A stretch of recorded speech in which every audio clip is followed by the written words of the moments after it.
Sí, sí, lo escucho. Bueno. Un día vamos a tratar sobre cáncer de tiroides y la segunda de tiroiditis.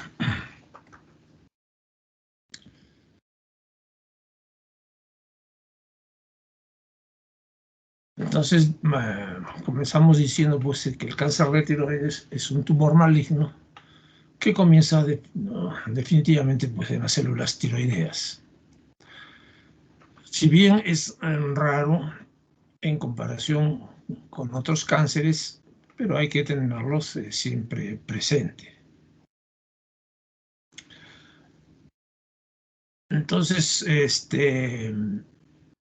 aun cuando la neoplasia maligna más común dentro de lo que es cánceres son los cánceres de tiroides, el carcinoma tiroideo es el más frecuente de todos los cánceres endocrinológicos. Este es poco común en las unidades de atención médica, ¿no? Porque se representa más o menos el 1% de todos los cánceres en general. Pero representa el 90% de las patologías endocrinas malignas. Afecta más o menos a cerca de 137.000 personas cada año y su frecuencia es de 4 casos por cada 100.000 habitantes. Su incidencia a nivel mundial está entre 0,8 a 5 para varones y 1,9 a 19,4 para mujeres por cada 100.000 habitantes, según las diferentes series que se encuentran. Lo que sí es cierto es que es más frecuente en mujeres que en varones en una proporción de 3 a 1.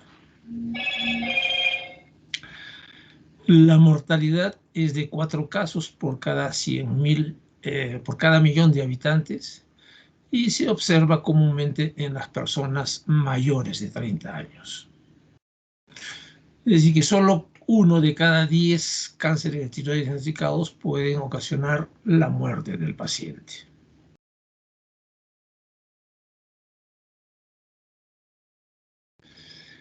Hay que tomar algunos hechos básicos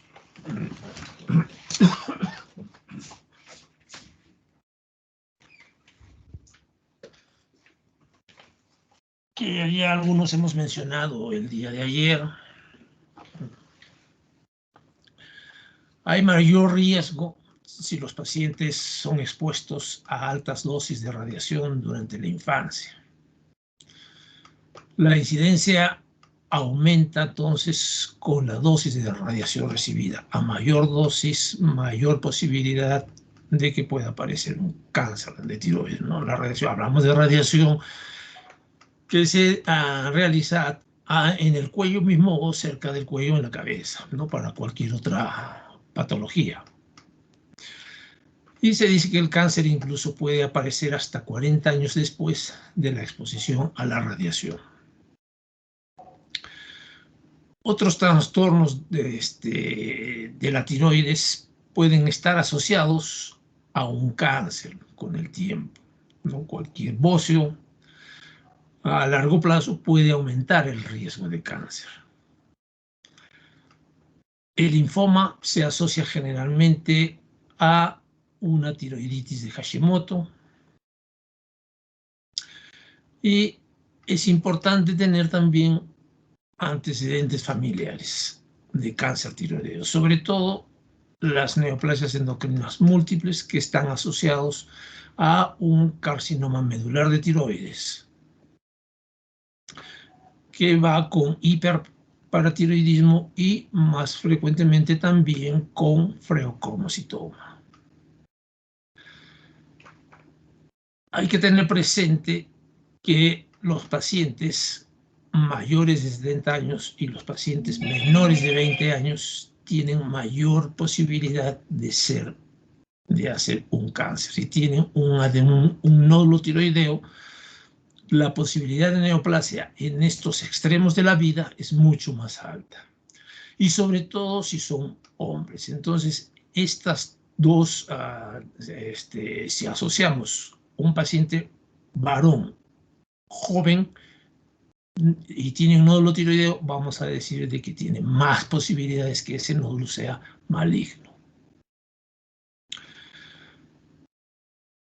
Un nódulo palpable recientemente que empiece a presentar un crecimiento rápido e indoloro nos hace pensar que podría ser un cáncer de tiroides.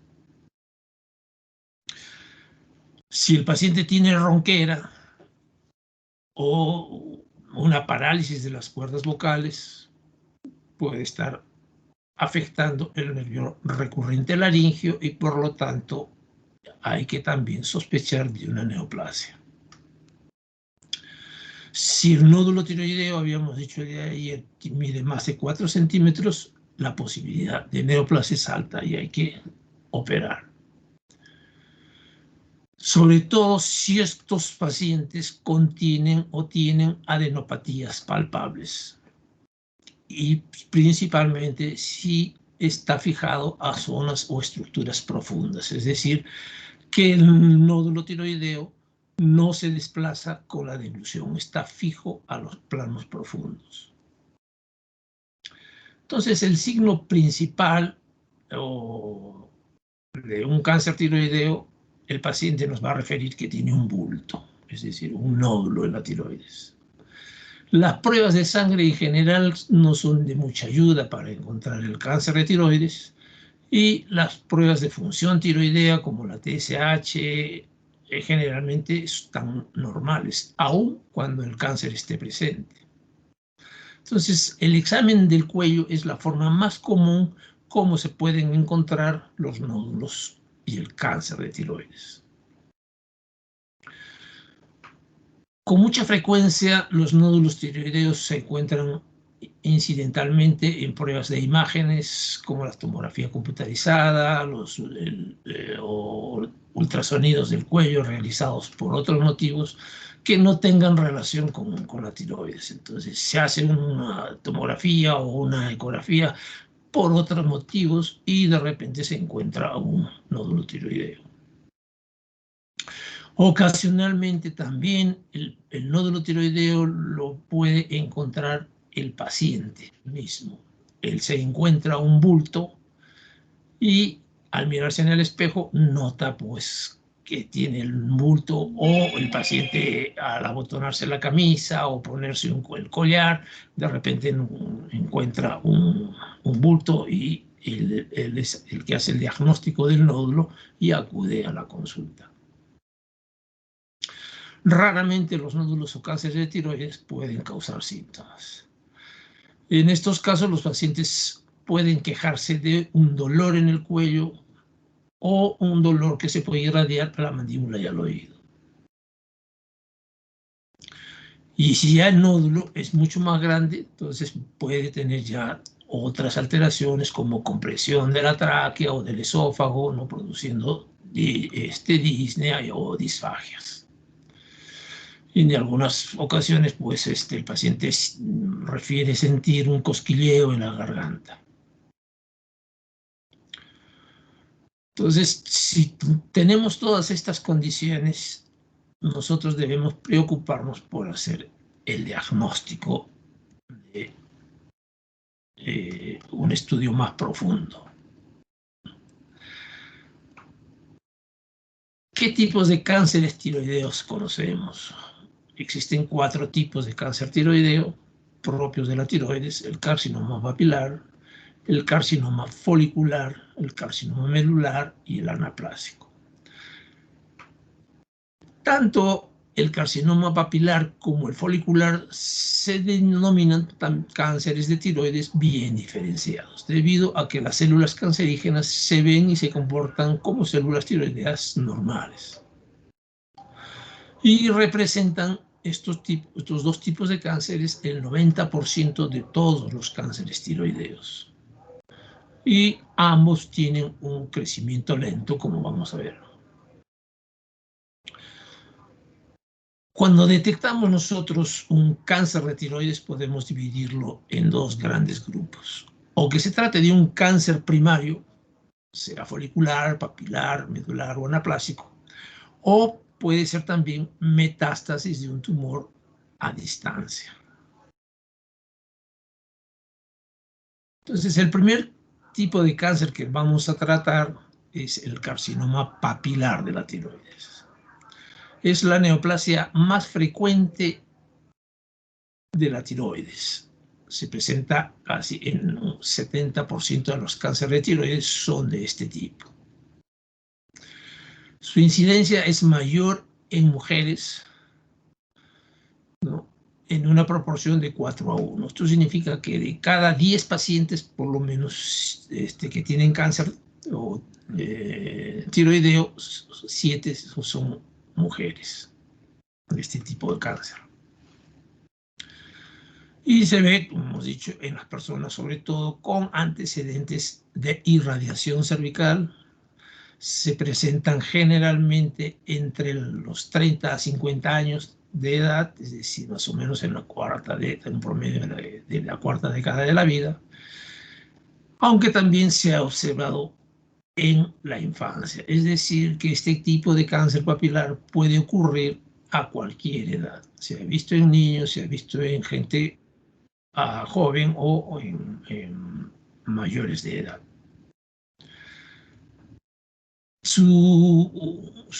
Como son de baja malignidad, estos pacientes que tienen un cáncer papilar de tiroides tienen una supervivencia hasta del 98% a los 5 años de seguimiento.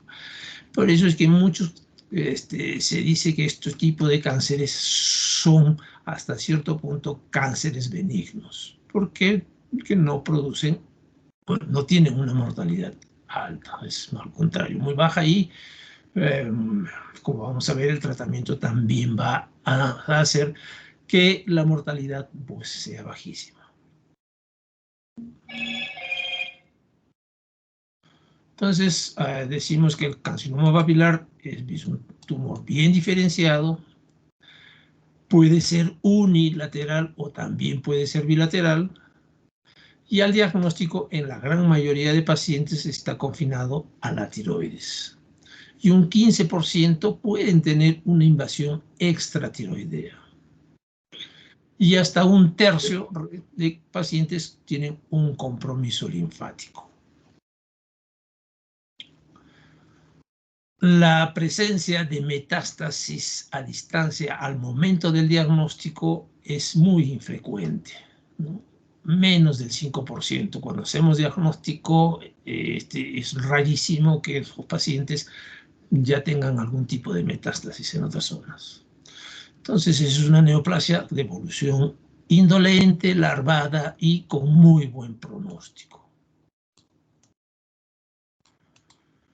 Las metástasis que dan estos pacientes al pulmón pueden ser de tipo micronodulares, muy similares al tipo de vidrio o de tipo miliar, ¿no?, o una tuberculosis miliar.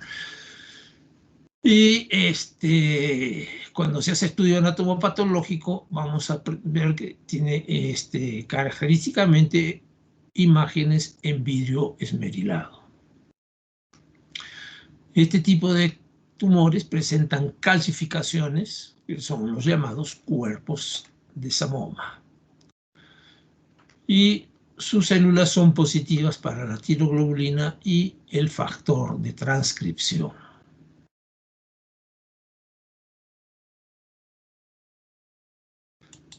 El factor de transcripción que es expresado también en otros sitios como el encéfalo y el pulmón, regula la expresión de la tiroxidasa y los genes de la globulina transportadora de la tiroides en la glándula tiroides. Entonces, si nosotros encontramos este factor de transcripción, podemos decir de que hay una gran posibilidad de una neoplasia. Pues se ha visto que es positiva en más del 95% de los cánceres papilares. Pero también se ve en otros tipos de cánceres, más aún todavía en los carcinomas foliculares en el 100%, en tumores de las células de Harter 20% y un 90% en los carcinomas medulares. En cambio, los carcinomas anaplásicos son negativos para este factor de transcripción.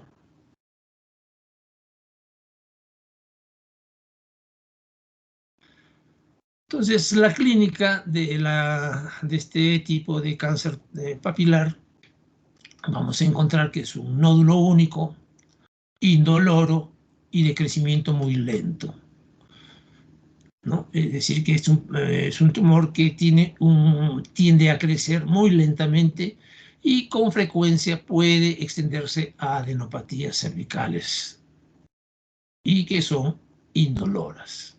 Y en fases avanzadas y tras años de evolución, recién pueden producir metástasis a distancia.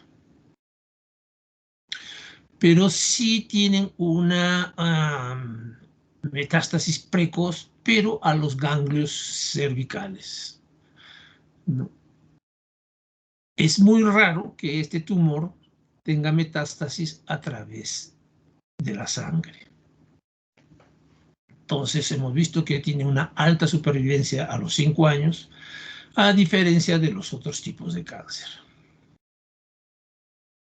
Entonces concluimos pues de que el cáncer folicular o papilar tiene un pronóstico excelente, aun cuando haya ya metástasis a los ganglios linfáticos.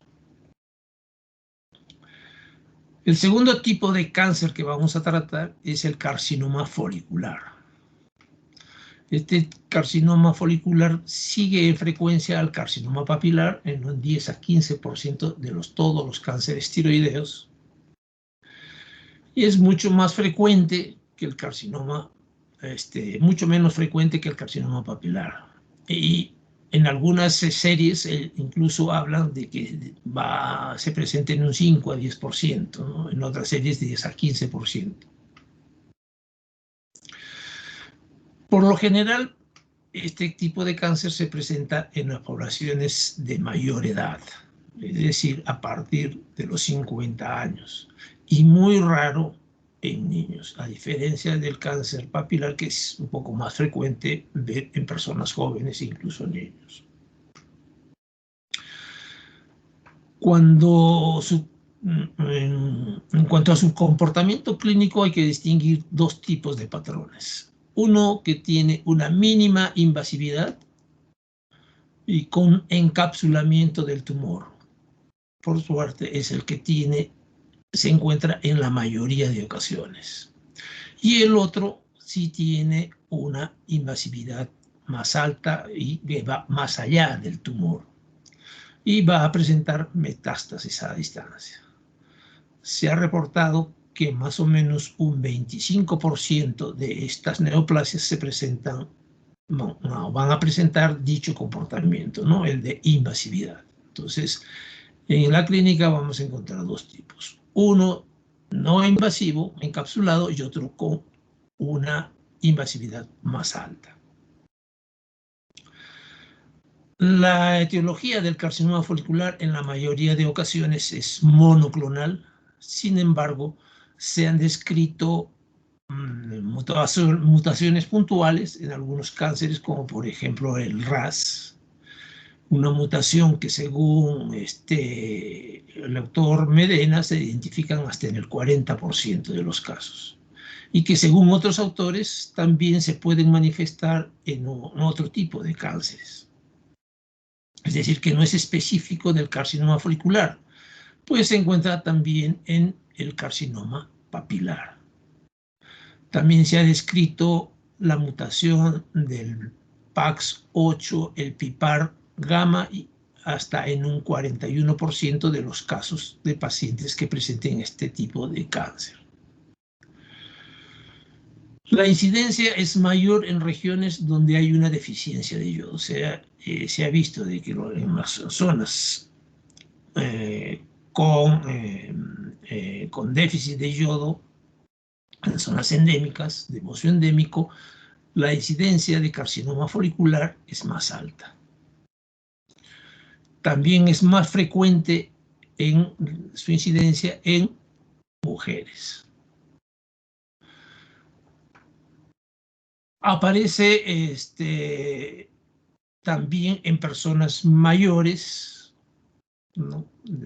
Y es muy raro que se presente en niños. Se va a ver las imágenes como una tiroides normal. Y generalmente este tipo de cáncer va a dar extensiones a los ganglios linfáticos, pero en mucho menos frecuente que en el cáncer papilar. Es decir, que este tipo de cáncer se propaga más por vía hematógena y principalmente a pulmón y huesos, y mucho menor por vía linfática, aunque se ha visto que en algunos casos puede presentar un porcentaje más o menos regular.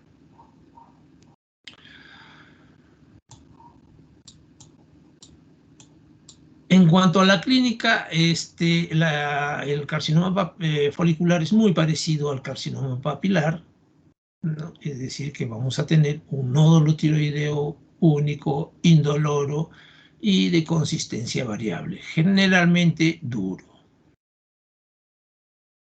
Y en este caso no vamos a encontrar adenopatías. En el cambio, en el cáncer papilar de tiroides sí vamos a encontrar mucho más frecuentemente adenopatías. La tiroglobulina se utiliza en este caso como un marcador para identificar si todo el cáncer tiroideo ha sido eliminado de manera exitosa. Es decir, de que la tiroglobulina no nos ayuda para hacer diagnóstico de cáncer tiroideo, de cáncer folicular, sino más bien para la evaluación posterior al tratamiento, cómo está yendo nuestro paciente. Algunos pacientes pueden producir anticuerpos contra la tiroglobulina, vamos a encontrar anticuerpos elevados contra tiroglobulina. Su apariencia varía y va desde un tiroides aparentemente normal hasta la presencia de células que muestran mitosis de distinto grado. Los folículos son pequeños, hay células de Hartel y elementos papilares en grado variable. E invasión de los vasos y del parénquima tiroideo adyacente. Entonces es un cáncer que da un poco más de problemas, digamos, de tipo metastásico. El pronóstico depende del tipo de carcinoma. Hemos dicho que hay invasivo y otro no invasivo. El carcinoma folicular mínimamente invasivo tiene una mortalidad a largo plazo muy baja, de 3 a 5%. Y el carcinoma folicular extensamente invasivo tiene una mortalidad a largo plazo del 50%. O sea, si un paciente tiene un carcinoma folicular invasivo, la mortalidad es más alta. Por suerte, el más frecuente que nosotros encontramos en un gran porcentaje es el carcinoma folicular mínimamente invasivo. De todas maneras, como ambos, incluyendo al carcinoma papilar, vienen de las mismas células y así tengan un buen pronóstico, no debemos confiarnos y hay que tratarlo de la misma manera hasta determinar el tipo histológico que tienen, es decir, hacer un buen examen, un buen estudio, una buena evaluación y llegar al diagnóstico final. El tercer tipo de neoplasia que vamos a hablar es el carcinoma medular de tiroides.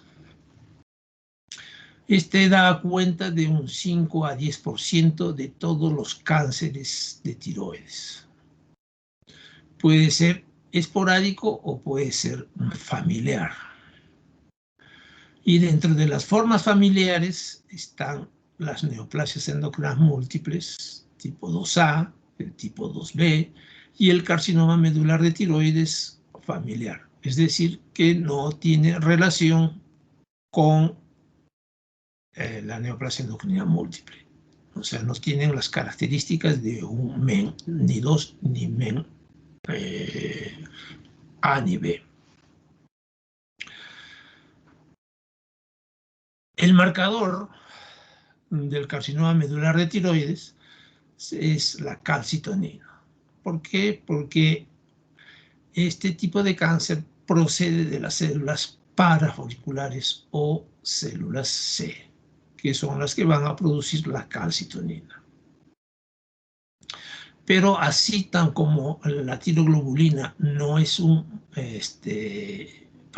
sirve para hacer diagnóstico, la calcitonina tampoco nos sirve para hacer diagnóstico, sino para ver la evolución del paciente según el tratamiento. Entre las células parafoliculares vamos a encontrar una sustancia amiloide. Y esto es lo que va a permitir fácilmente su identificación histológica. Se presenta también a cualquier edad, pero es mucho más frecuente a partir de los 50 años, más común en las mujeres, y más bien tempranamente da metástasis, tanto por vía linfática como por vía sanguínea, ¿no? Mientras el carcinoma papilar da metástasis por vía linfática, el carcinoma folicular metástasis por vía sanguínea, da metástasis tanto por vía linfática como por vía sanguínea. La clínica vamos a encontrar un nódulo normalmente de crecimiento lento y muchas veces ya encontramos metástasis a hueso, pulmón e hígado, ¿no? Y a veces estas metástasis son las que van a manifestar los síntomas y los que nos van a llevar a hacer el diagnóstico de un carcinoma medular. Entonces, como ya hemos dicho, aproximadamente el 25% de todos los carcinomas medulares de tiroides suelen presentarse en familias y van a estar asociados a otros tipos de tumores endocrinos. Entonces,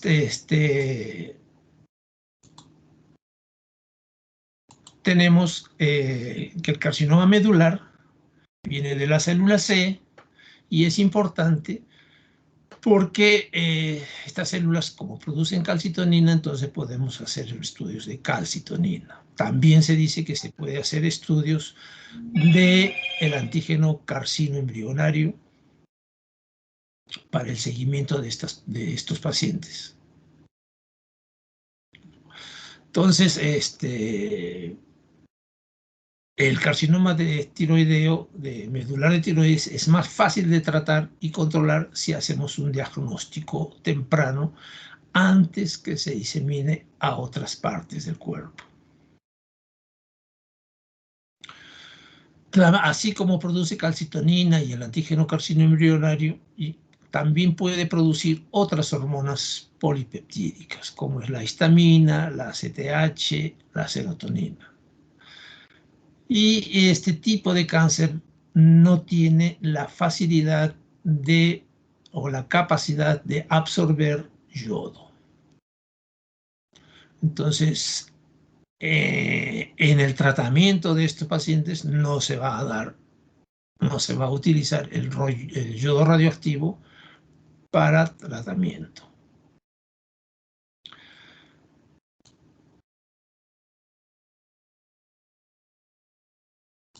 El tratamiento en sí es quirúrgico, hay que sacar el tumor y últimamente lo que se está dando es el Caprelsa, que es la vantetadine y que ha sido aprobada por la FDA y que es un inhibidor oral de los receptores de la tirosina quinasa. Entonces, con este Caprelsa hay una mejor respuesta al tratamiento de estos pacientes con carcinoma medular de tiroides.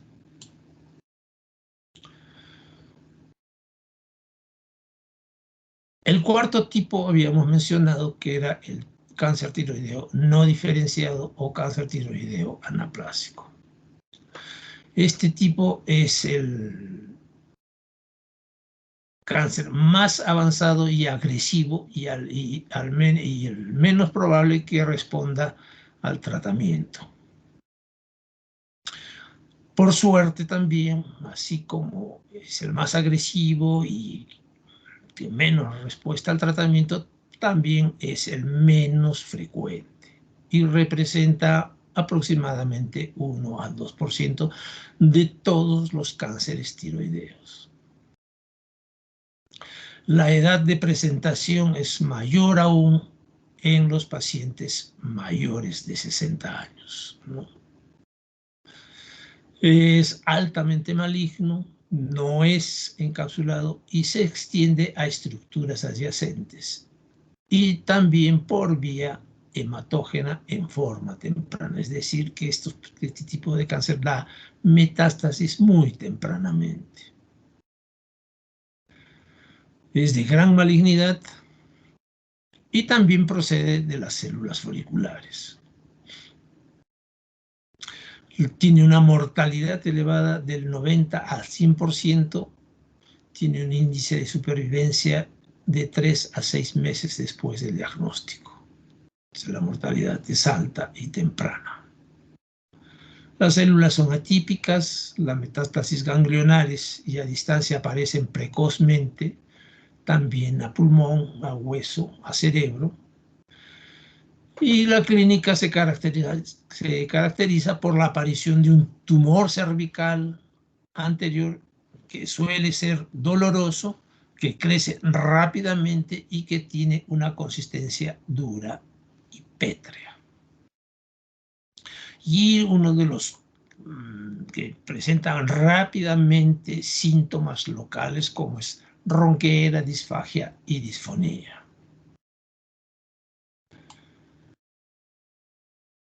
Las células de este tipo de cáncer no se parecen a las células tiroideas normales, ni siquiera se comportan como ellas. Entonces, también vamos a decir que son resistentes al yodo radioactivo. Entonces, tampoco el tratamiento va con yodo radioactivo. En el carcinoma indiferenciado se presentan células atípicas con numerosas mitosis y a predominio de células fusiformes y gigantes y multinucleadas, ¿no? En este caso el tratamiento es paliativo, se da radioterapia junto con la doxorubicina. Ha conseguido controlar localmente la enfermedad en un porcentaje limitado de pacientes. Un quinto tipo de neoplasia, que si bien no es propia de la tiroides, pero sí puede presentarse en la tiroides, es el linfoma tiroideo. El linfoma primario de tiroides es una entidad poco frecuente y representa más o menos un 2 a 5% de todas las neoplasias malignas de tiroides. Y el 1 a 2.5% de todos los linfomas. El linfoma tiroideo incluye un amplio espectro de subtipos histológicos. La mayoría de los linfomas tiroideos corresponden a los linfomas no Hodgkins de células B. Un porcentaje significativo asientan sobre la tiroides, sobre todo en pacientes con una tiroiditis autoinmune, en este caso la tiroiditis de Hashimoto, ¿no? Es decir, que los pacientes generalmente tienen una enfermedad previa, benigna de la tiroides, y muchas veces es una tiroiditis de Hashimoto. Entonces, decimos que los pacientes con tiroiditis de Hashimoto tienen un mayor riesgo de desarrollar un linfoma. Es 60 veces más frecuente que en los pacientes que no tienen tiroiditis. Ocasionalmente se ha también encontrado, en algunos casos, linfoma a células T, pero mucho más frecuente es las células B. Este linfoma a células T sobre todo se ha encontrado en áreas endémicas para el virus linfotrófico humano de las células tipo 1.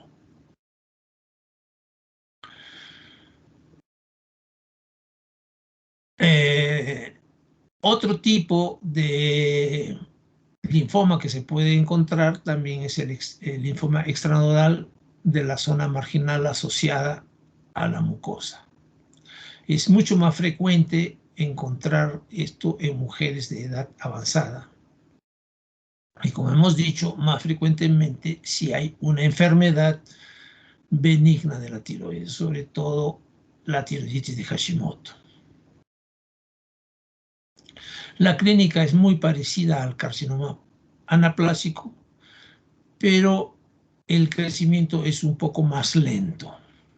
Es decir, que va a tener una consistencia dura, va a estar adherido a los tejidos peritiroideos, va a estar fijo y va a tener un crecimiento rápido.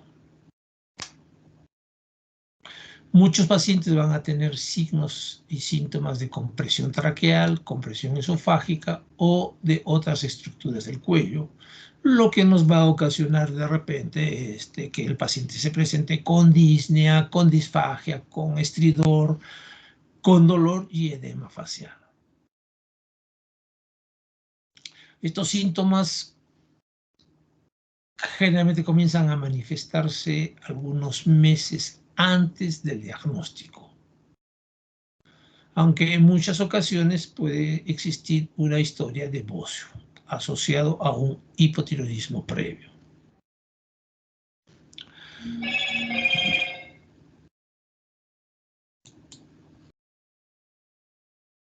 También tenemos que considerar otro tipo de tumores metastásicos, principalmente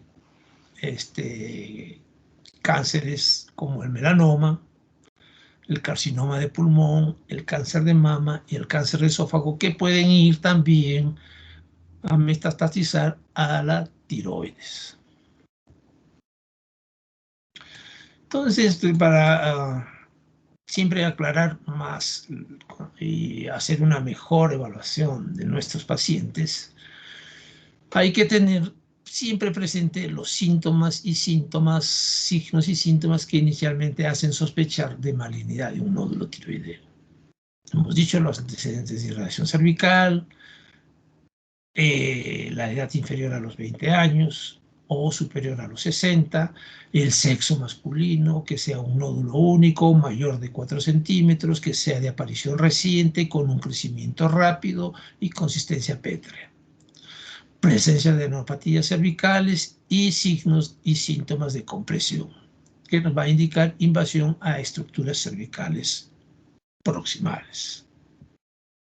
Siempre trato de que esto siempre esté presente y lo tengamos en mente.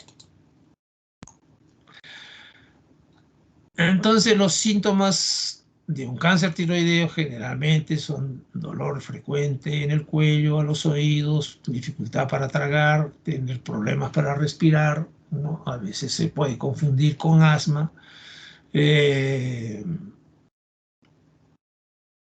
Podemos tener la voz se va a volver ronca,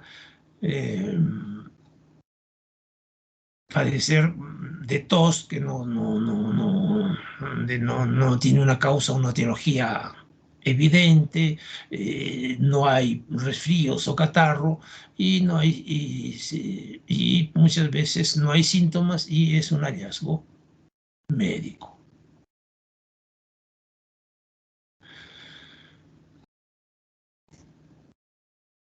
Entre las pruebas diagnósticas, los estudios de hormonas T4, T3, el estudio de TSH y los anticuerpos tienen escaso valor en el diagnóstico diferencial.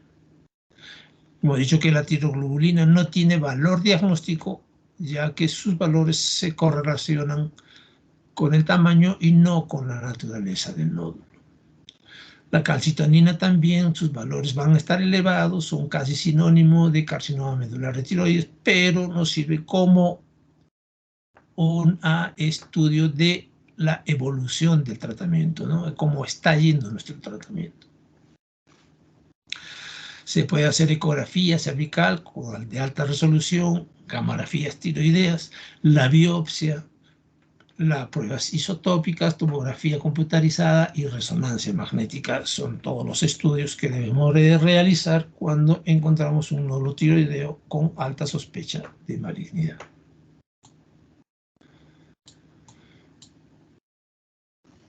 El pronóstico de los cánceres tiroideos, bueno, va a variar de acuerdo al tipo de neoplasia, ¿no? Hemos dicho de que los cánceres diferenciados como el papilar y el folicular tienen un buen pronóstico y que por suerte son los que tienen mayor frecuencia.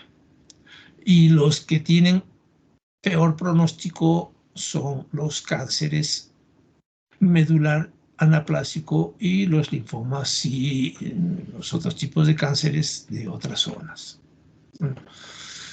Por suerte, también son raros. Entonces, en cuanto al tratamiento, el carcinoma papilar y el folicular, hemos dicho de que son cánceres hasta cierto punto benignos, porque dan metástasis tardíamente, tienen la ventaja de que se puede realizar una tiroidectomía casi total y muchas veces es suficiente para el control de este tipo de cánceres. Como son cánceres que tienen relación con el TSH, es decir, que son cánceres que captan yodo, entonces se puede administrar yodo radioactivo, yodo 131, como dosis supresoras para destruir alguna célula maligna que quede tras la tiroidectomía. Entonces, el yodo radioactivo se da en dosis altas, dosis mucho más altas que cuando se da para un hipertiroidismo. Generalmente en hipertiroidismo damos hasta 20 milicuris, en cambio en cáncer papilar o folicular podemos dar hasta 100, hasta 200 milicuris una sola vez. Y eso va a permitir destruir la glándula o las células que queden todavía presentes en el organismo. Aparte de que, como son también sensibles a TSH, este tipo de carcinomas, los pacientes por sí mismos van a requerir hormonas tiroideas para el hipotiroidismo subsecuente después de la tiroidectomía y del yodo radioactivo. Entonces, esta misma dosis que estamos dando para el tratamiento del hipotiroidismo nos sirve como dosis supresoras para TSH. Entonces, el estímulo de TSH, que es la que va a originar el crecimiento de estos carcinomas, va a ser suprimida. Entonces, por eso estos cánceres son llamados cánceres benignos, porque la metástasis tardíamente, tienen una mortalidad baja, pueden solucionarse con el tratamiento, tanto con tiroidectomía, con la administración de yodo radioactivo y con las dosis supresoras de hormonas tiroideas. En cambio, los carcinomas anaplásicos, el tratamiento es radiación externa y quimioterapia. Y el carcinoma medular de tiroides, hay que hacer una tiroidectomía con eliminación ganglionar. En el linfoma también radiaciones externas y quimioterapia.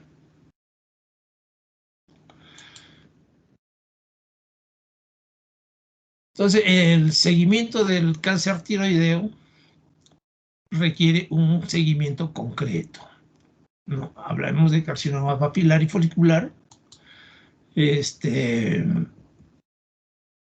Una semana después de la cirugía se da la dosis de yodo 131 y el tratamiento con hormonas tiroideas. Tras unos meses vamos a realizar determinaciones de las hormonas tiroideas, el TSH, la tiroglobulina, los anticuerpos antitiroglobulina y otro rastreo con yodo radioactivo. Si no se detecta enfermedad, se hace controles cada 4 a 6 meses. Y las recurrencias suelen darse en los 10 primeros años. Entonces hay que hacer un continuo hasta los 10 primeros años. Hasta el 6º año vamos a determinar hormonas tiroideas, el TSH, las tiroglobulinas, los anticuerpos antitiroglobulinas anualmente. Luego iremos espaciando a bianual hasta los 10 años. También tendremos que realizar pruebas, radiografía de tórax anual y rastreo con yodo se hará a los 5, a los 7 y a los 9 años siguientes, ¿no? Entonces, ese es más o menos el seguimiento de los cánceres tiroideos papilar y folicular. Entonces, en el carcinoma anaplásico el tratamiento solamente suele ser paliativo, por lo que el principal seguimiento se hará para controlar simplemente la sintomatología que produzca el tumor. En el carcinoma medular se va a hacer determinaciones de calcitonina plasmática cada 6 a 12 meses y el aumento nos va a indicar que que el tratamiento no está yendo bien y que puede estar presentando metástasis. También podemos hacer estudios del antígeno carcinoembrionario, como habíamos mencionado. Y en los linfomas se realizan pruebas para determinar otras posibles localizaciones del tumor. Bien, eso en relación a cáncer de tiroides.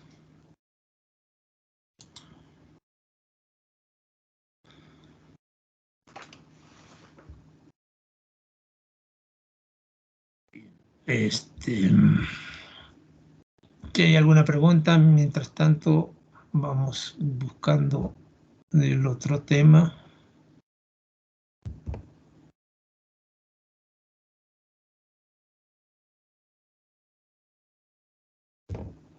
Bien.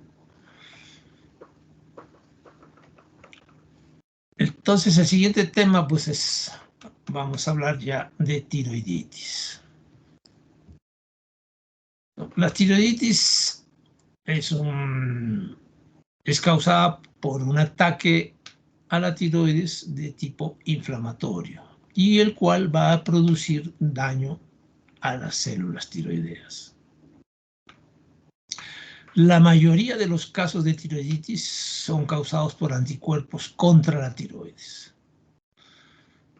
Como tal, la tiroiditis es con frecuencia una enfermedad de tipo autoinmune, como la diabetes o como la artritis reumatoidea.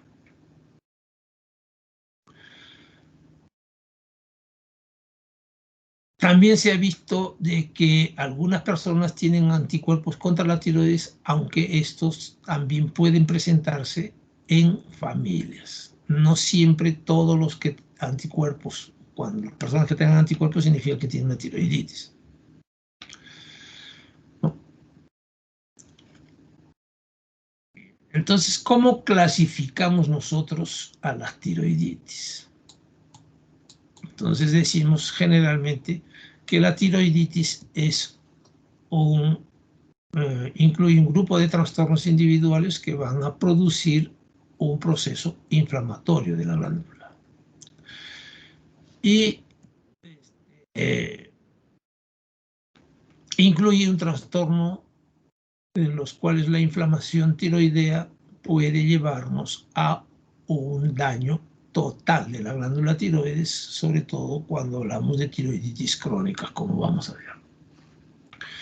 Entonces, la clasificación, algunos autores hablan de una tiroiditis aguda, una tiroiditis subaguda y una tiroiditis crónica.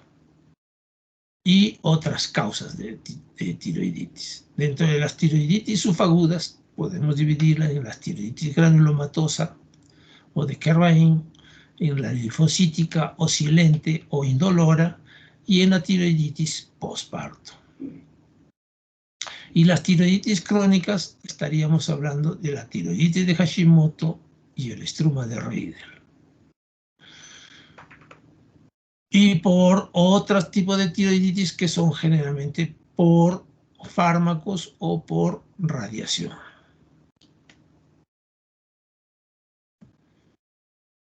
Las tiroiditis agudas, también llamadas tiroiditis supurada, tiroiditis bacteriana aguda o tiroiditis piógena, es una patología poco frecuente y que se puede presentar en ambos sexos y a cualquier edad, habiéndose incluso descrito casos desde el periodo de recién nacidos. Nosotros sabemos que el tejido tiroideo está protegido de noxas infecciosas por varias razones. Dentro de ellas se describe que la glándula tiroides tiene una cápsula y esta cápsula es ricamente vascularizada, tiene un extenso drenaje linfático y tiene un alto contenido de yodo y de peróxido de hidrógeno, ¿no? Ambos son necesarios para la síntesis de hormonas tiroideas y ambos tienen un efecto bactericida. Entonces, por todos estos motivos, la glándula tiroides está protegida para las infecciones. Pero se ha visto que de todas maneras puede haber gérmenes que van a infectar o a dañar la glándula tiroides.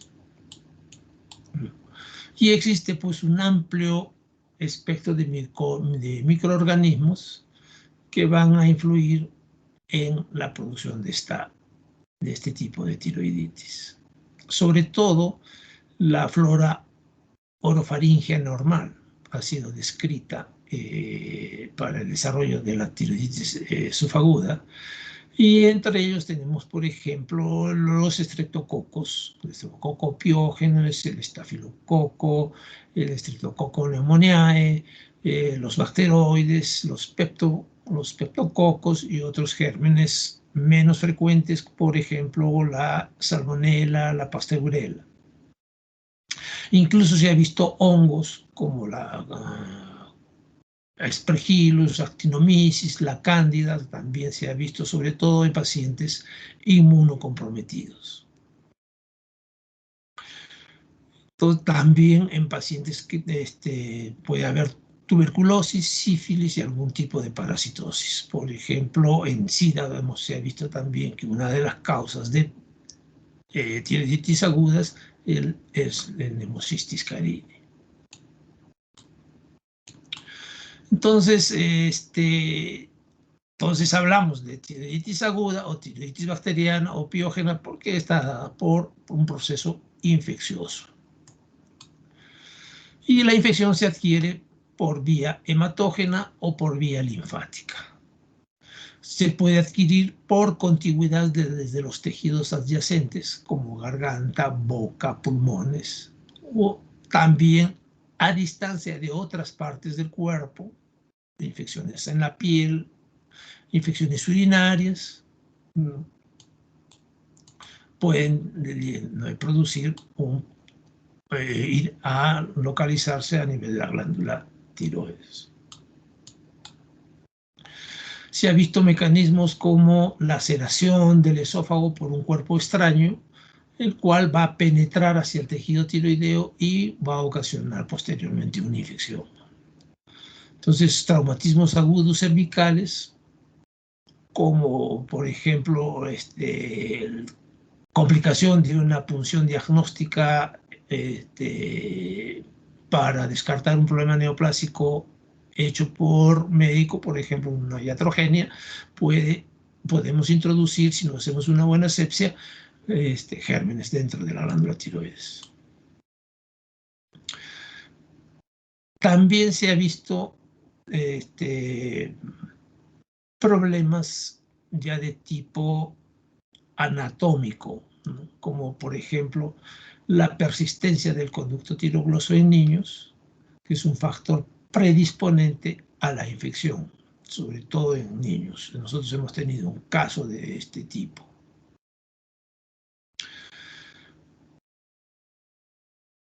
Como hemos dicho, su frecuencia es bastante baja. Y se presenta igual en hombres y mujeres,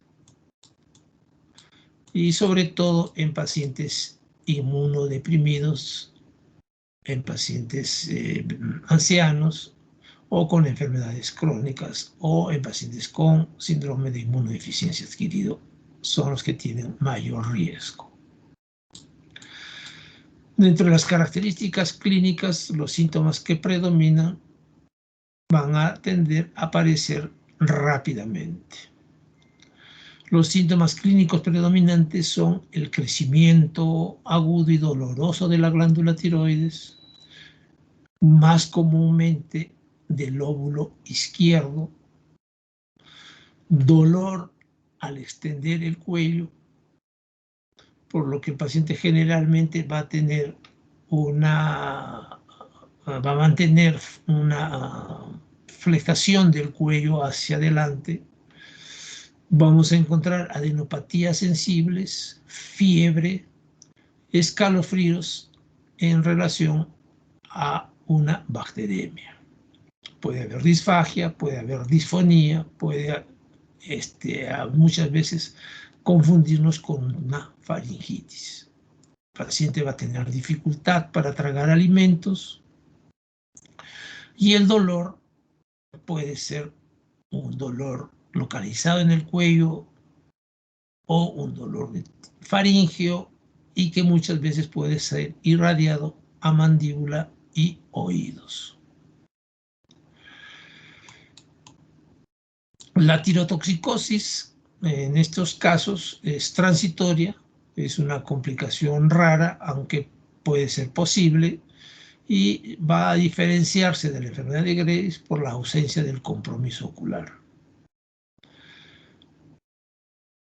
Es decir, que si hay una destrucción masiva de la glándula tiroides, va a haber una gran liberación a la circulación de cantidades importantes de hormonas tiroideas y que van a requerir de repente un tratamiento médico transitorio. Entonces, estos pacientes que tienen una gran salida de hormonas tiroideas pueden presentarse con síntomas de hipertiroidismo como es taquicardia, sudoración, temblores y ansiedad. Al examen vamos a encontrar un paciente con un absceso, con síntomas inflamatorios, con eritema, con calor, ¿no? Rubor, calor y dolor. Y al examen vamos a encontrar pues una marcada sensibilidad a la palpación. El paciente no se va a dejar palpar porque va a haber dolor. Y si encontramos que hay un absceso, podemos encontrar fluctuación. En el examen de laboratorio vamos a observar leucocitosis con desviación izquierda, elevación de la velocidad de sedimentación y de la proteína C reactiva. Las hormonas tiroideas podemos encontrar normales o en algunas ocasiones, como hemos visto, puede ir con hormonas tiroideas altas, sobre todo si la destrucción es grande. La gammagrafía nos va a decir que hay una captación baja en el área comprometida, es decir, que una ausencia de la captación de yodo en las áreas comprometidas donde está localizada el proceso infeccioso.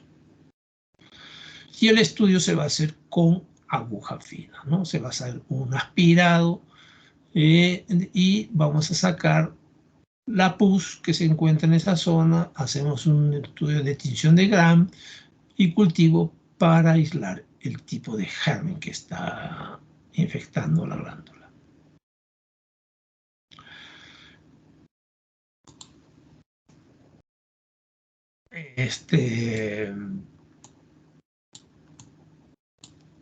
El diagnóstico diferencial en este tipo de tiroiditis se plantea con las tiroiditis subagudas, con cualquier flemón o adenoflemón en el cuello, una adenitis tuberculosa con una hemorragia aguda de un adenoma tiroideo, con linfadenitis, una pericondritis, un quiste tirogloso o una fístula branquial inflamada. El tratamiento es antibióticos. Generalmente el tratamiento está basado en la tinción de Gram y en el cultivo. Pero de inicio debemos de cubrir a estos pacientes con un antibiótico de amplio espectro, ¿no?, de acuerdo a la flora orofaringea que presenta el paciente. Entonces, se puede utilizar, por ejemplo, cefotaxima con clindamicina. Otros esquemas de tratamiento podría ser gentamicina con cefotaxima o más cloxacilina. Si existe un absceso, hay que drenar el absceso, ¿no?, hay que hacer una punción-aspiración o de repente hacer una resolución quirúrgica. Bien. Entonces, el pronóstico es bueno. Generalmente los pacientes van a mejorar con el tratamiento antibiótico, con el drenaje, y en algunos casos, si el daño es muy masivo, es muy grande, podrían desarrollar un hipotiroidismo. La otra tiroiditis es la tiroiditis aguda, la tiroiditis subaguda, también llamada tiroiditis granulomatosa o tiroiditis viral o tiroiditis de Kervain. Es la tiroiditis más frecuente de tiroiditis dolorosa. Es una infección generalmente viral y secundaria a una infección viral del tracto respiratorio superior. Es decir, que vamos a encontrar un paciente con un pródromo parecido al viral y se va a presentar de una manera estacional, generalmente en verano y otoño. Se han relacionado una serie de virus que pueden llevarnos a una tiroiditis de Kervain. Dentro de ellos tenemos los adenovirus, los virus Coxsackie, la mononucleosis infecciosa, el virus de la gripe, virus de las paperas, el ecovirus, y ahora que está de moda con la pandemia, se ha demostrado también problemas de tiroiditis subaguda con los coronavirus.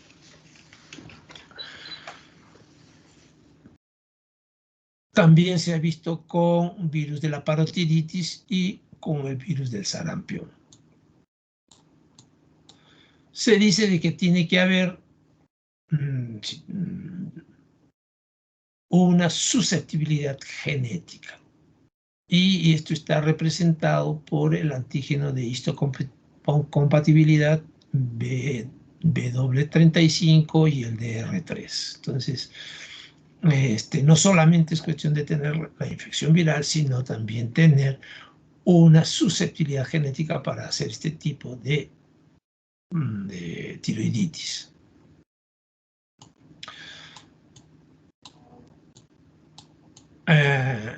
Es mucho más frecuente en mujeres que en varones, en una proporción de 5:1, y se puede encontrar entre los 3 y los 76 años, pero es más frecuente en la quinta década de la vida.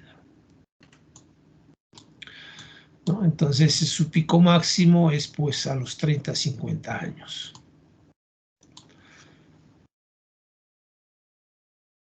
Las manifestaciones clínicas, el síntoma que con mayor frecuencia van a presentar los pacientes afectados de esta tiroiditis esofágica de Kerr-Weill es el dolor en el cuello, que se puede irradiar a oídos, a mandíbulas, a garganta y al occipucio. La aparición del dolor puede ser de una forma brusca o prolongarse por varias semanas antes de sospechar el diagnóstico. Puede englobar a toda la glándula, a un lóbulo o a una parte de un lóbulo, a una porción pequeña. Aunque el dolor sea inicialmente unilateral, normalmente a los pocos días o semanas se va a extender hacia el lado contralateral. Entonces tenemos que este proceso puede pues agravarse por el dolor y confundirnos con un problema odontológico, con una faringitis, con una otitis, y se va a agravar con la deglución o con la rotación de la cabeza. También vamos a tener síntomas de hipertiroidismo, ¿no? Que son muy frecuentes al inicio, al comienzo de la enfermedad, y esto está en función al grado de destrucción del parénquima glandular, ¿no? Por la destrucción de la tiroides y gran salida de hormonas tiroideas, ¿no? A esto llamamos una tirotoxicosis.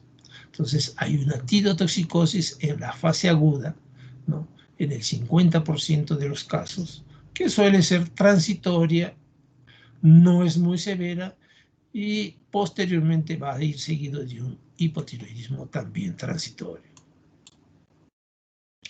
En el inicio del paciente, por la sintomatología, el dolor, va a experimentar pues debilidad y postración.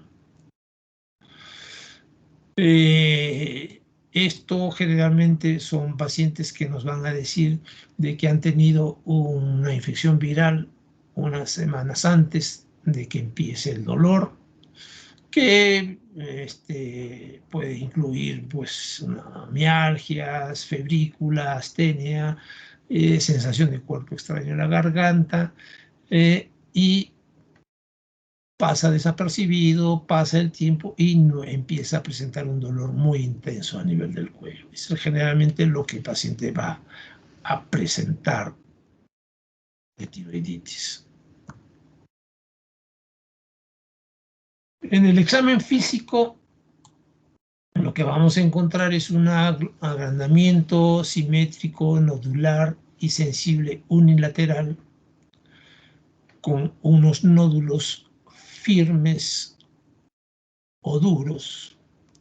La palpación tiroidea normalmente va a revelar una tiroides dura, dolorosa sobre todo, y aumentada de tamaño, que puede ser, como hemos dicho, difusa, que puede ser unilateral o puede ser nodular, de acuerdo al grado de afectación de la glándula.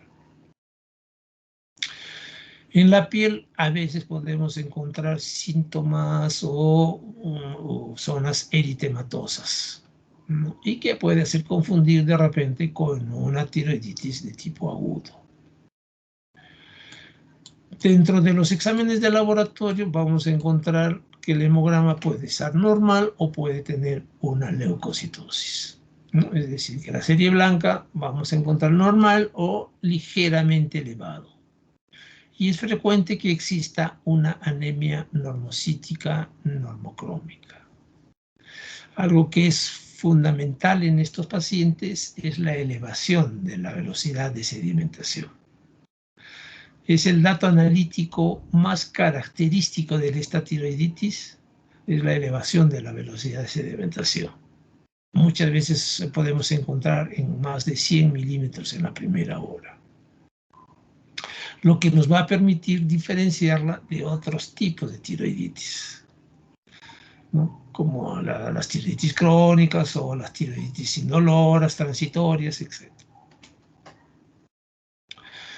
El T3 y el T4 van a estar elevados en un inicio con un TSH inhibido, sobre todo en el estado de tirotoxicosis. Ya posteriormente van a empezar a disminuir, se van a hacer normales y después pueden pasar a una función de tipo hipotiroidismo. Los anticuerpos antimicrosomiales o anticuerpos antitiroglobulina, generalmente vamos a encontrarlos normales o ligeramente elevados, muy levemente elevados. La captación de yodo radioactivo va a ser baja en las primeras semanas de la tiroiditis, y la ecografía con Doppler va a haber una reducción del flujo sanguíneo.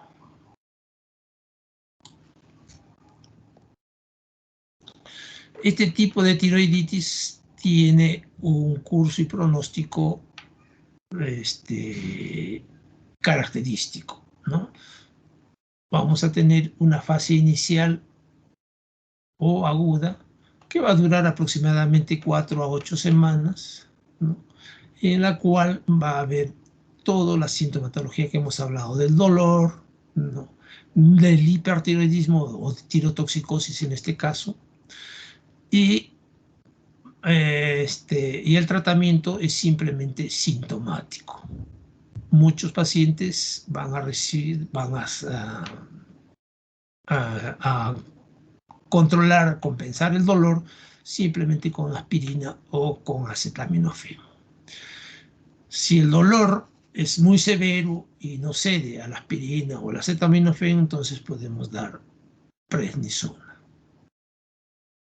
En caso de pacientes que tengan un hipertiroidismo, lo que se hace es dar tratamiento con propanolol para disminuir la sintomatología de este cuadro de hipertiroidismo. Más no se da hormonas antitiroideas porque no es que se esté produciendo mayor cantidad de hormonas, sino más bien se están eliminando las hormonas ya formadas. Entonces no tendrían ninguna acción, ya que los antitiroideos son los que van a impedir la producción de hormonas tiroideas.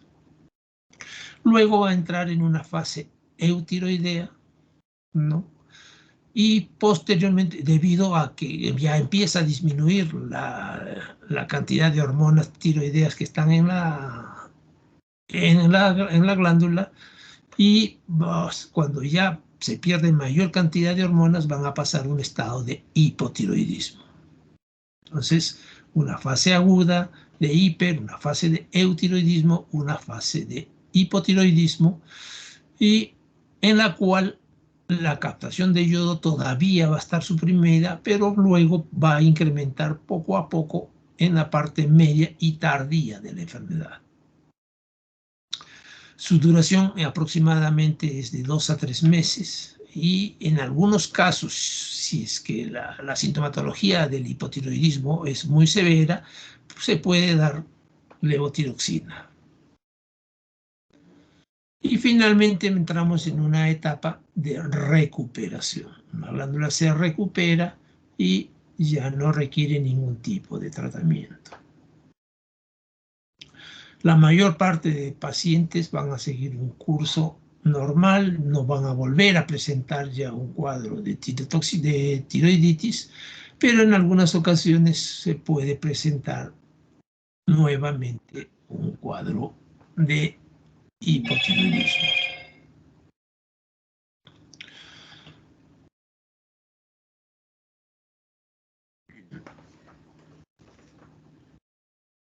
El otro tipo de tiroiditis es la tiroiditis indolora. La tiroiditis indolora, también llamada tiroiditis linfocítica aguda, tiroiditis silente o tiroiditis linfocítica con hipertiroidismo de resolución espontánea, Es una tiroiditis, como su nombre lo indica, no hay dolor. Vamos a encontrar un bocio, pero no hay dolor. Entonces es una tiroiditis indolora, una tiroiditis silenciosa. Es poco frecuente y representa más o menos del 1 al 4% de todos los casos de tirotoxicosis. Tiene un inicio abrupto de síntomas de hipertiroidismo, con niveles de anticuerpos antitiroideos más elevados y tiene la posibilidad de desarrollar un hipotiroidismo permanente en algunas ocasiones. Puede presentarse a cualquier edad, pero es más frecuente en mujeres que en varones, en una proporción de 3:1. Entonces, los títulos de anticuerpos en este caso son más altas que en las otras tiroiditis y por lo tal nos indica que es un problema de tipo autoinmune.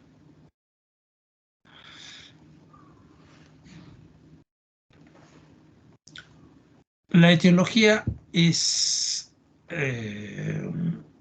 autoinmune, como hemos mencionado.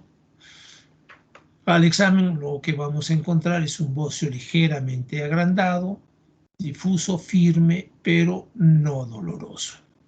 Es la diferencia con la tiroiditis de Carvallo. Muchas veces es difícil de distinguir de una enfermedad de Graves. En los test de laboratorio vamos a encontrar una hemoglobina, un hemograma normales, la velocidad de sedimentación va a estar levemente elevada, a diferencia de Carvallo.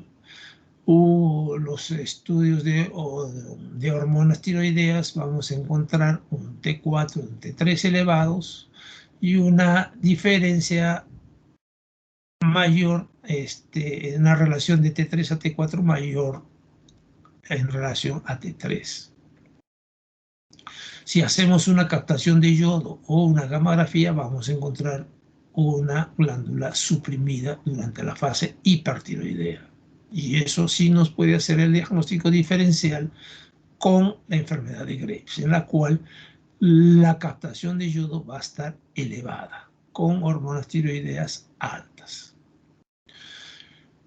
Hemos dicho que los títulos de anticuerpos antitiroideos van a estar presentes, pero no tan altos como en las tiroiditis de Hashimoto.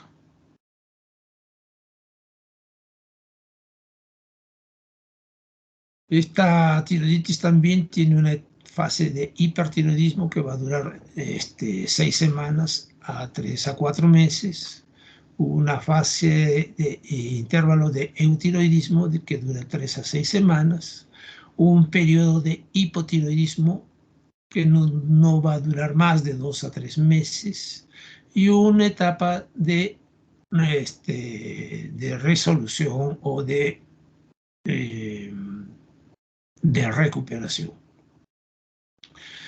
Es decir, una etapa ya de eutiroidismo. Aunque el bocio puede persistir y muchos pacientes, en un 10% de pacientes, pueden tener recaída de la enfermedad. Su resolución final más o menos es entre 12 y 18 meses en el 20% de pacientes. Y muy pocos pacientes van a pasar a un hipotiroidismo permanente.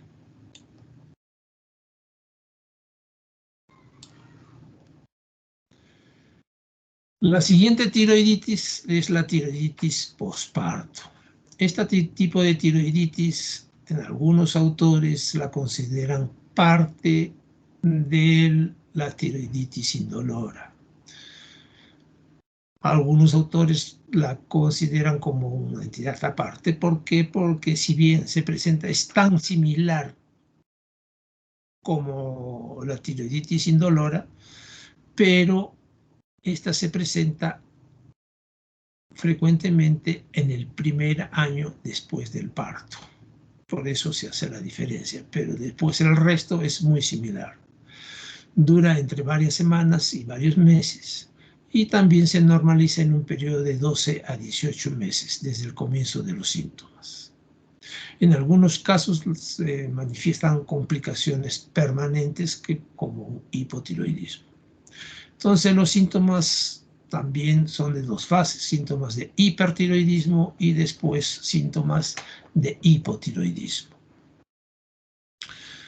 La causa no se conoce exactamente, pero como es un cuadro similar a la tiroiditis indolora y como existen anticuerpos antitiroideos, se considera que también es una enfermedad de tipo autoinmune. Entonces, los factores de riesgo es un trastorno autoinmunitario como la diabetes tipo 1. Los pacientes que tienen antecedentes de tiroiditis postparto se puede presentar nuevamente un cuadro similar. Los pacientes que tienen concentraciones elevadas de anticuerpos antitiroideos pueden desencadenar en el momento del postparto una tiroiditis. Antecedentes de problemas tiroideos en el pasado también es un factor predisponente para desencadenar este tipo de tiroiditis. Y sobre todo también antecedentes familiares de problemas tiroideos. Algunos estudios han demostrado una relación de la tiroiditis postparto con estados de depresión. Esta tiroiditis evoluciona a una normalización aproximadamente a los 12-18 meses desde el comienzo de los síntomas y en algunos no hay recuperación. Acá tenemos unas características que nos puede diferenciar entre la tiroiditis postparto y la tiroiditis no dolorosa con la enfermedad de Graves. El bocio está presente mucho más frecuentemente y más grande en la enfermedad de Graves que en la tiroiditis postparto. Los síntomas de hipertiroidismo también son más severos en la enfermedad de Graves que en la tiroiditis postparto. La captación de yodo va a ser alta en Graves, baja en la tiroiditis postparto.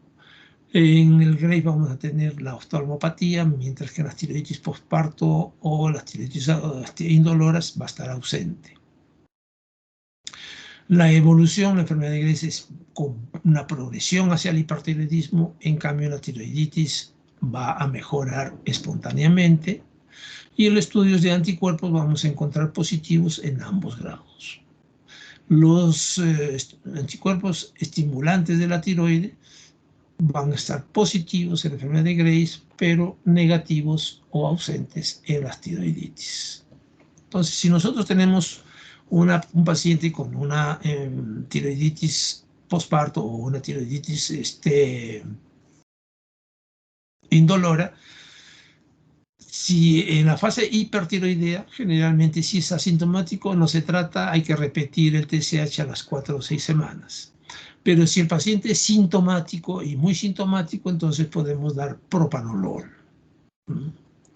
En la fase eutiroidea hay que repetir el TSH cada 2 meses hasta los 9 meses después del parto. Y en la fase hipotiroidea hay que hacer estudios de TSH. Si el TSH está entre 4 y 10 microunidades por mililitro y es asintomático, no se trata. Y se repite el TSH en 4 a 6 semanas. Pero si el TSH está más de 10, entonces podemos iniciar con levotiroxina a dosis bajas. Si el TSH está en 4 a 10, pero el paciente es sintomático, pero desea gestar, se puede dar levotiroxina también en dosis bajas. Hay que continuar el tratamiento hasta un año después y ir bajando las dosis y repetir el TSH en 6 a 8 semanas hasta que el TSH se haga normal. Excepto en los pocos casos que el paciente pueda pasar.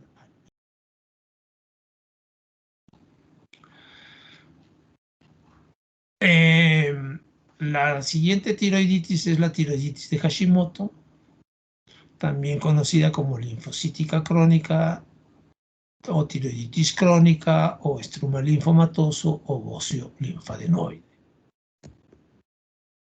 Este es un proceso inflamatorio de la tiroides en el que intervienen factores autoinmunitarios con desarrollo de anticuerpos citotóxicos. Se presenta más frecuentemente en mujeres, en el 95% de casos, y entre la tercera y quinta década de la vida. Es la causa más común de hipotiroidismo y bocio, y es la principal causa de bocio en niños y en adultos jóvenes. Las manifestaciones clínicas van a fluctuar desde sin síntomas a un franco mixedema. Una mujer de mediana edad con bocio asintomático nos puede venir con una tirantez en el cuello, con una leve disfagia, o puede presentar síntomas de hipotiroidismo. Entonces, hacemos los estudios y encontramos de que este paciente tiene un hipotiroidismo, y cuando hacemos el estudio de anticuerpos vamos a encontrar alto. En el examen físico vamos a ver un bocio simétrico, agrandado, muy firme, no doloroso, y a veces puede ser lobulado y a veces puede contener nódulos. En algunos casos puede haber compresión local produciendo una disfagia o disfonía. En un 2 a 4% de pacientes van a debutar con un cuadro de hipertiroidismo, a lo que nosotros llamamos una hashitoxicosis. Entonces, su etiología definitivamente es autoinmune, ¿no? Y vamos a encontrar en el estudio de biopsia los linfocitos sensibilizados a los antígenos y anticuerpos. Estos antígenos y anticuerpos van a reaccionar y van a producir destrucción de la glándula. Se dice que también tiene que haber una predisposición genética relacionada a los antígenos de histocompatibilidad. Si nosotros hacemos los test de laboratorio, en el 80% de casos vamos a encontrar T3, T4 y TSH normales. Anticuerpos antitiroglobulina y antiperoxidasa medibles en más del 85%. Y los títulos de anticuerpos van a ser más altos que en otras enfermedades de la tiroides. Si nosotros hacemos un scan tiroideo, vamos a encontrar una tiroides simétricamente agrandada y con un patrón irregular de captación de yodo. Ocasionalmente podemos encontrar un nódulo frío. La captación de yodo radioactivo va a variar de acuerdo a la presentación o a la época en que se presente la glándula. Generalmente lo que vamos a encontrar es una captación de yodo baja, ¿no? Y la biopsia con aguja fina nos va a demostrar linfocitos dentro de la glándula tiroides. El tratamiento básicamente es aliviar el hipotiroidismo. Entonces vamos a dar hormonas tiroideas, ¿no? Con la finalidad de mejorar el hipotiroidismo y de reducir el TSH. Se puede dar glucocorticoides en casos que exista un rápido agrandamiento y con síntomas de presión en la glándula.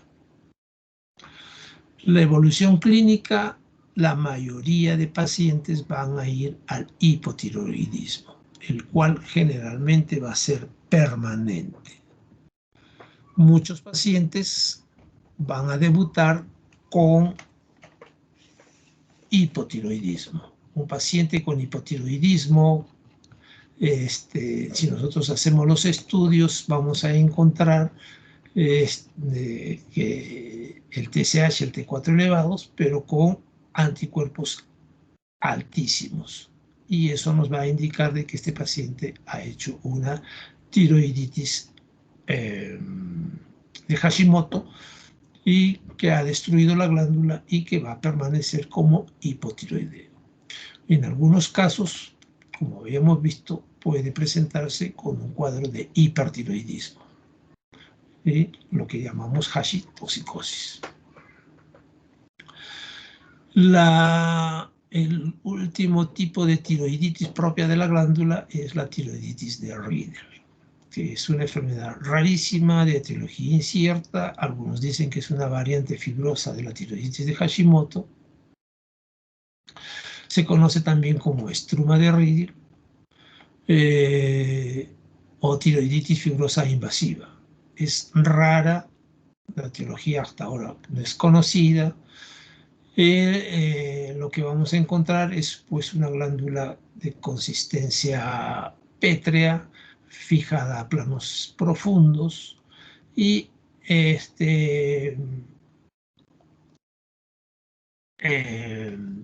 uniformemente agrandada, a veces un solo nódulo o un solo lóbulo, es dura y no movible. Otros síntomas focales pueden ser una fibrosis retroperitoneal y mediastinal. Los test de función tiroidea nos van a dar un hipotiroidismo en el 25% de casos. Los anticuerpos son negativos y en el scan vamos a tener una captación disminuida de la captación de yodo. El tratamiento básicamente es quirúrgico y en casos de hipotiroidismo, hormonas tiroideas. Otros tipos de tiroiditis son las tiroiditis inducidas por radiación, ¿no? Generalmente siguen al tratamiento con yodo radioactivo para el hipertiroidismo o puede ser por una radiación externa para otros tipos de cánceres. Ocasionalmente vamos a encontrar una tiroides dolorosa y una enfermedad generalizada, a veces con un hipotiroidismo leve. En ocasiones podemos ver una tirotoxicosis, sobre todo al inicio, por la destrucción también que se produce, vamos a un cuadro de hipertiroidismo, pero más frecuentemente vamos a encontrar un hipotiroidismo. La duración y la resolución se hace con pruebas de función tiroidea y decimos que si el paciente presenta tirotoxicosis va a ser transitoria, pero si el paciente encontramos con un hipotiroidismo, usualmente es permanente. Es lo que sucede cuando damos yodo radioactivo en un paciente, por ejemplo, con enfermedad de Graves o con cualquier tipo de hipertiroidismos. Y otras tiroiditis inducidas por drogas incluyen la miodarona, el litio, el interferón y las citoquinas. Ocasionalmente causan una tirotoxicosis, pero generalmente van a ir también más frecuentemente al hipotiroidismo. El diagnóstico se hace con pruebas de función tiroidea, pruebas de anticuerpos tiroideos y su duración y resolución generalmente continúa mientras se toma la droga. Una vez que se suspende la droga, la glándula puede volver a normalizarse. Bien, eso es en todo en cuanto a tiroiditis.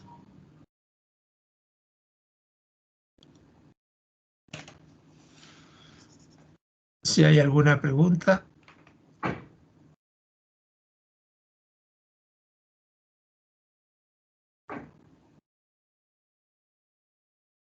Bien, si no hay preguntas, entonces damos por concluida la clase. El día lunes nos encontramos en la universidad. Ya nos ponemos de acuerdo con su delegado.